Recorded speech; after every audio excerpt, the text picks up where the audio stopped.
देशों से ये न्यारा है।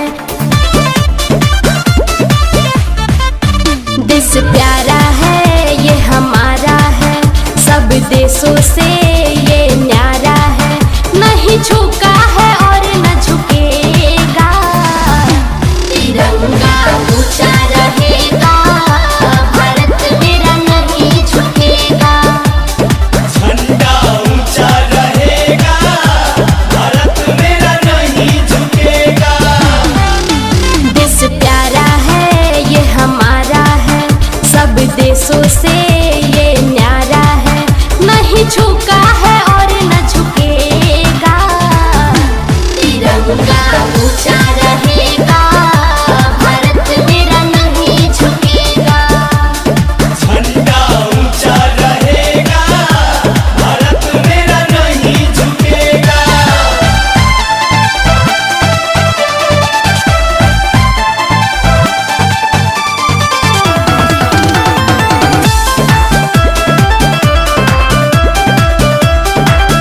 चाहे हो हिंदू मुस्लिम, चाहे हो सिख ईसाई, सब मिलजुल के हैं रहते आपस में भाई भाई।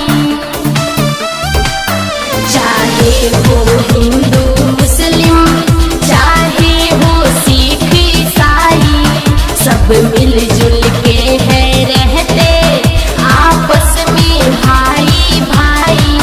नहीं प्रीत का डोर टूटेगा, तिरंगा ऊंचा रहेगा, भारत मेरा नहीं झुकेगा।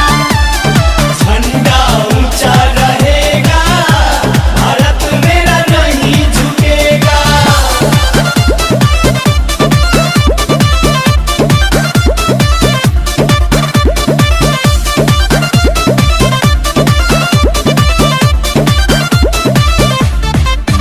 दशहरा ईद दिवाली सब मिलजुल के हैं मनाते। जब होली है आती तो एक दूजे को रंग लगाते। दशहरा ईद दिवाली सब मिलजुल के हैं मनाते। जब होली है आती तो एक दूजे को रंग लगाते। दिल हिंदुस्तानी रहेगा, तिरंगा ऊंचा रहेगा, भारत मेरा नहीं झुकेगा। झंडा ऊंचा रहेगा, भारत मेरा नहीं झुकेगा। देश प्यारा है ये हमारा है, सब देशों से